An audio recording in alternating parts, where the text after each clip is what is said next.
Tracy here with the Oasis for Natural Healing.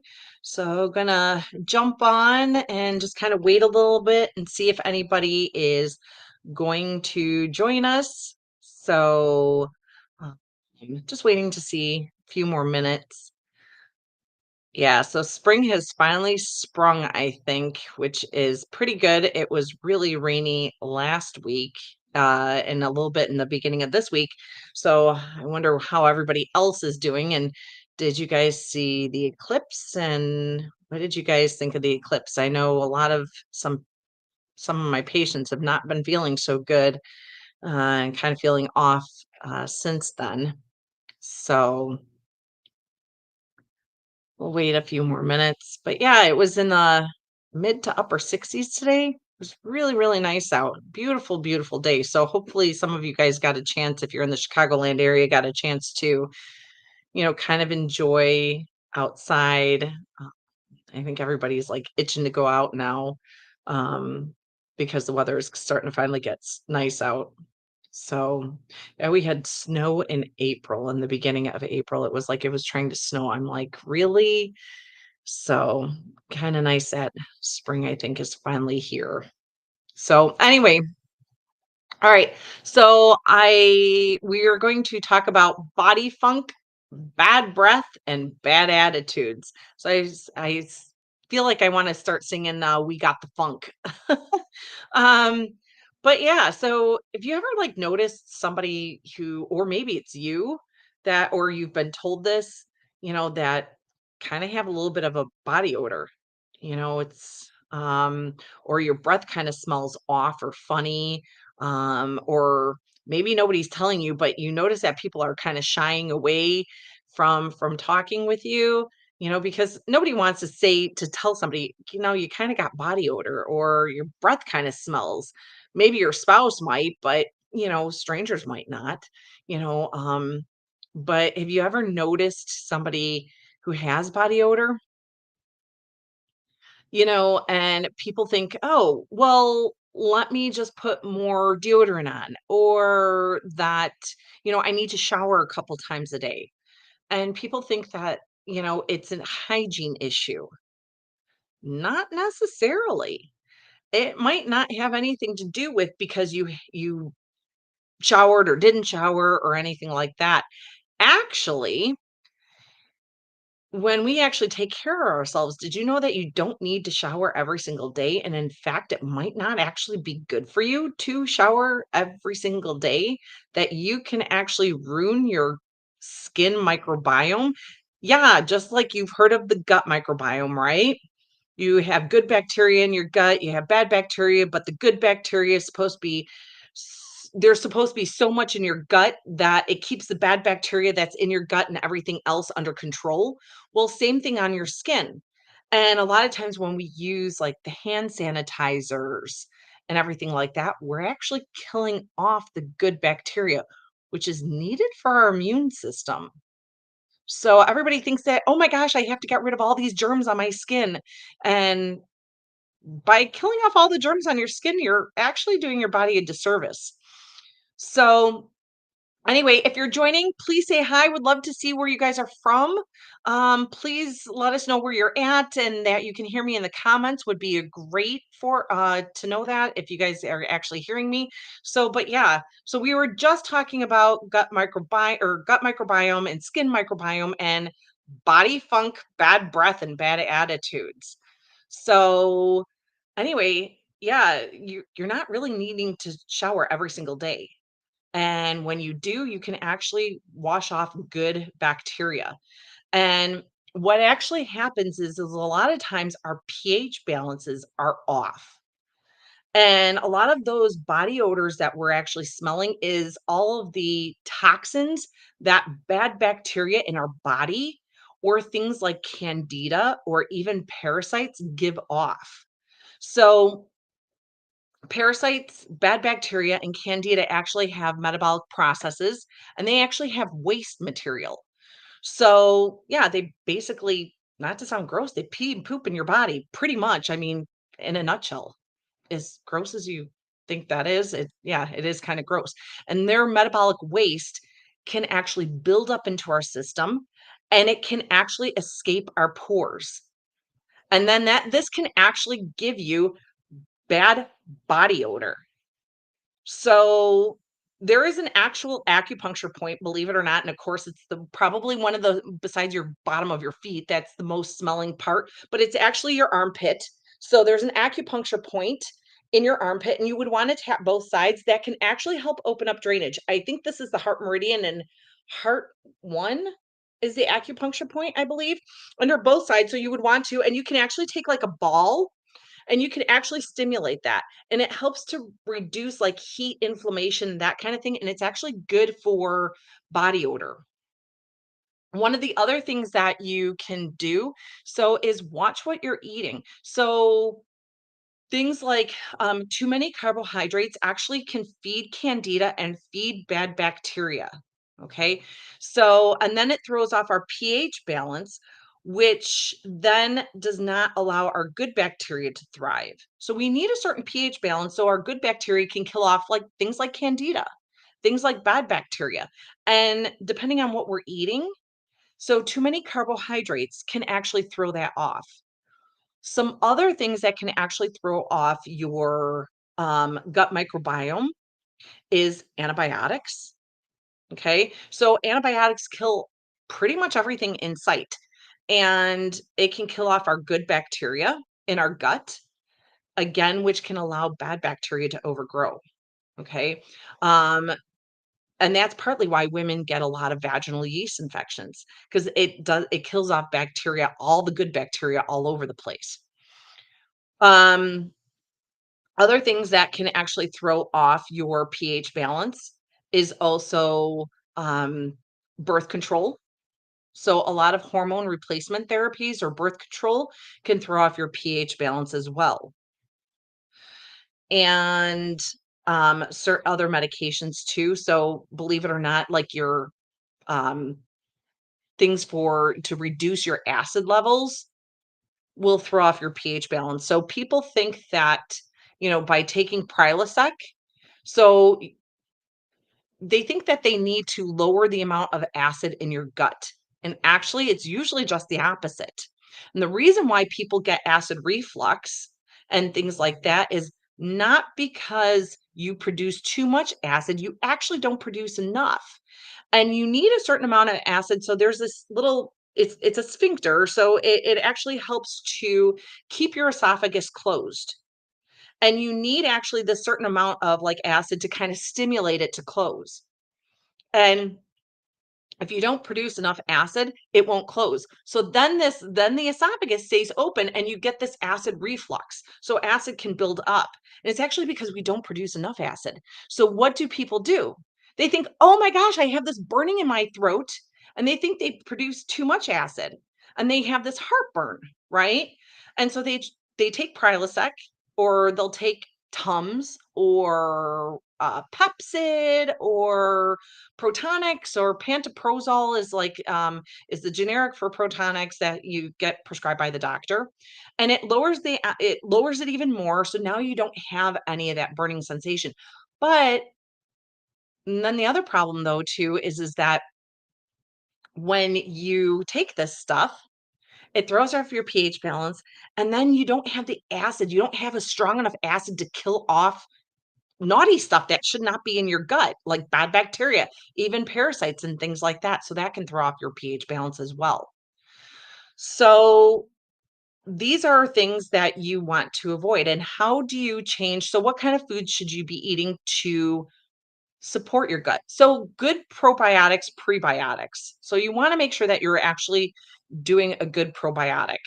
Um, I personally like, we have a really good one from Cellcore. So CT Biotic, okay? Systemic Formulas actually has some really good probiotics as well. If you were to do over the counter, although unfortunately, Garden of Life, which I used to recommend all over the place, I just recently heard out that they got, and I forgot which company bought them out, but like a big pharma company bought them out, which is really, really sad. So because I used to love Garden of Life, it was like One of my go-tos that I would suggest patients who weren't a patient of mine. Like, if you wanted a good product line, go to Garden of Life. I cannot really I don't know, like, their ingredients haven't changed, but I don't know of their quality ingredients. So if you were not a patient of mine, I'd say go to Garden of Life, but I don't know the quality of the ingredients anymore. Like, the ingredient lists are the same, but I can't guarantee that they're as good because Big Pharma bought them out, which is really, really a shame. But Garden of Life would probably be a good, well, I say good kind of loosely because I don't know anymore, but otherwise, Garden of Life would probably be a good one, okay? But like I said, if you were a patient of mine, we would muscle test you to see which one that you actually needed, and then to see how much. So we wanna get good good probiotics. Then you wanna also make sure that you're getting good prebiotics. Kefir is a really good prebiotic. Prebiotic are certain, like, foods that will feed the good bacteria. Okay. So chia seeds, like chia seeds are pretty good. Like I said, kefir is really good. It's a good prebiotic. You want to make sure that your drainage pathways are open too. So what do I mean by that? So what happens is if our drainage pathways, such as your liver and your kidneys and your lymphatic system, are slightly congested, okay? If they're slightly congested, your body cannot drain out toxins. So where's the toxins going to go? They're going to try to escape your skin, okay? So a lot of skin rashes, body odor. Have you ever noticed somebody with really bad breath? So they kind of smells maybe like a little bit on the fruity side. So be very mindful of that. That could mean a couple different things. So sometimes we can do that when we're in ketosis. You can have like a little bit of an off breath. Sometimes that can happen when you're detoxing too, because your liver and your kidneys have to be able to process toxins when you're actually detoxing. And sometimes, and this is why when you do a really good detox, you want the guidance of a holistic practitioner because you want to make sure that your liver and your kidneys, because you're pulling out toxins from your cells and from your organs. And you want to make sure that your liver and kidneys can process those okay. You might not, and one of the symptoms might be bad breath. Okay. You can smell a little bit fruity. So that means maybe we have a sugar problem. Okay. You can have like an off breath too if you have, or maybe you have a metallic taste, probably too much metals. And then again, you want to think like drainage, like supporting the liver, supporting the kidneys. So things like bilberry is a really, and again, make sure that you're talking because, to a holistic practitioner, making sure that these are the right herbs for you. Okay. But bilberry is a really good herb that can help support the kidney and liver, helps with drainage pathways, helps your kidney drain out, stuff. Milk thistle is really good. Milk thistle's it protects the liver cells. It can actually help the liver cells repair itself. So, yes, the liver cells can regenerate healthier tissue. Actually, every single organ can too, when it's given the right material. So, a lot of people are looking for like quick fixes. Okay. Some people understand that, healing can take some time. But liver cells, do you know how long liver cells live? Liver cells live for 300 to 500 days. So if you had symptoms that was related to your liver, how long might it take you before you don't have those symptoms anymore? 300 to 500 days. Okay. Do you know how long heart cells live for? Heart cells live for about 4 to 4.5 years. So if you have a cardiac issue, and let's say you want to fix something naturally, okay?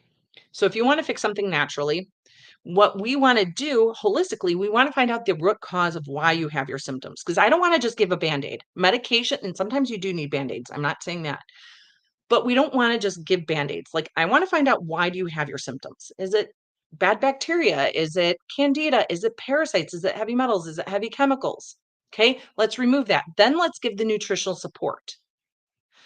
So, like, let's say it was let's say your heart's stressed out. Maybe you have congestive heart failure or you know somebody who does. Now, cardiac ICU nurse, this was my specialty. I was a cardiac ICU nurse for 14 years. And then I became a family nurse practitioner.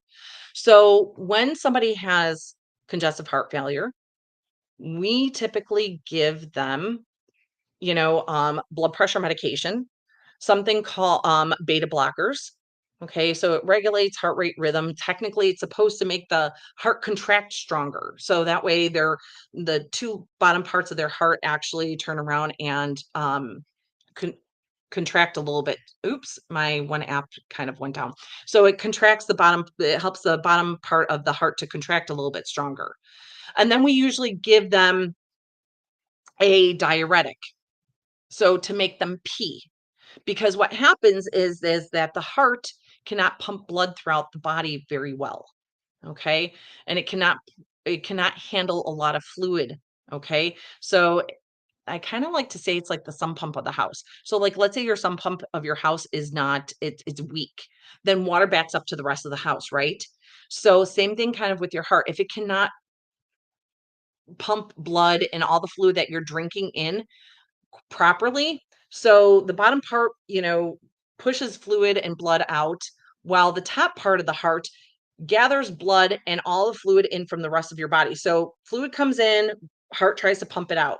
Well, if this part cannot is not strong enough, then as this comes in, there's more and more backing up here. And then eventually all this fluid starts backing up, and then it gets into your lungs. And it also backs up into your extremities. So a lot of people with congestive heart failure wind up getting very, very short of breath, and they wind up getting swelling of their legs and ankles. So in Western medicine, what we do is we actually will give a diuretic. And this diuretic can eventually dehydrate the kidneys, and it puts a lot of stress on the kidneys. So a lot of people in congestive heart failure also wind up going into kidney failure. So this is the progression. And then these patients with kidney issues wind up having other symptoms. They wind up like with heart arrhythmias because their potassium, their magnesium levels are off. They become even more dehydrated. Then they develop bad breath. So if you have bad breath, and I'm not saying that this is what's going on with you, but bad breath is an indication possibly that you also have slight kidney issues, even if your labs are normal. Okay, so again, just because labs are normal does not mean it's normal for you. Your kidney and your liver could be slightly stressed out and you still be within the normal range. Okay, so remember, any symptom that you have is a check engine light going off because your body is not supposed to have symptoms, whether it's bad breath, bad odor. And then I'll get into the attitudes and how this is actually, how emotions and how you feel actually is an indication that something else is going on too. So anyway, going back to that. So yes, so we give diuretics, then it stresses out the kidneys, and then you can wind up on dialysis. So there's a lot of patients that wind up congestive heart failure, kidney failure, dialysis, and it's like a whole slew of mess.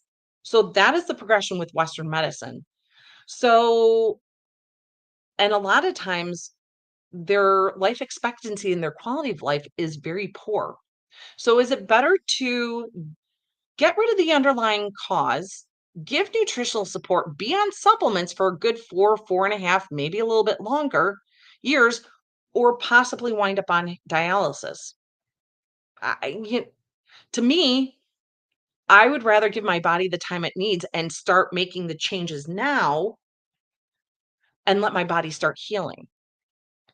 So sometimes true healing can take a while and people get very, very impatient. All right.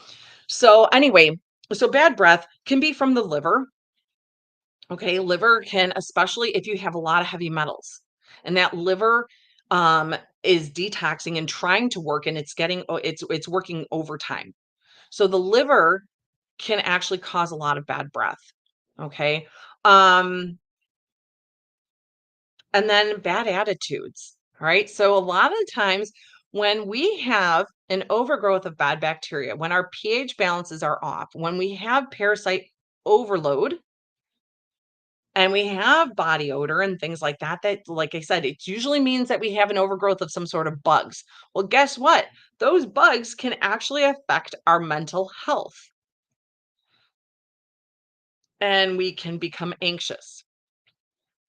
We can get angry, and especially if the liver is not functioning optimally. Oh my gosh, liver and anger go hand in hand. Not to sound goofy, a lot of alcoholics also become very, very, very angry. Okay. Have you ever noticed that? A lot of alcoholics become very, very angry. They can become aggressive. And why? Alcohol, no, well, not only does alcohol change your behavior, but it also affects the liver. And in Chinese medicine, the liver actually houses anger. So, like, if there's a liver imbalance, a lot of times they can become angry too. So, and then again, we want to find out, okay, well, if the liver is stressed out, why is it stressed out? Is it toxins? Yes, you can have parasites, in your liver. You can have heavy chemicals, heavy metals. I've seen, candida in the liver. So again, what's the underlying cause? And there could be other things too. So if your gut is imbalanced, all right, you have more serotonin receptors in your gut than you do in your brain. Okay. So that's your happy hormones, right? So there's a significant correlation between gut microbiome and your brain health. Okay, mental health. So if that gut microbiome is off and you have an overgrowth of bad bacteria, you have an overgrowth of candida or even parasites, and your pH balances are off, your serotonin receptors are not going to be functioning properly, and you're not going to produce a good amount of hormones that's going to make you feel mentally healthy. So you can wind up having really kind of not a good attitude, and you could feel mentally anxious, depressed, angry, brain fatigue, brain fog if your gut is off. So, if you are experiencing or you know somebody else who is experiencing some of these things, then maybe it's time that they do a heavy metal cleanse, a parasitic cleanse, and maybe take a look at their diet. If you know somebody and you would like some help, give us a call. We'd love to talk to you, see how our office can help you. We do have virtual and in-person appointments, so give us a call and find out how that works. 708-554-6730. Have a wonderful night, guys. Talk to you later.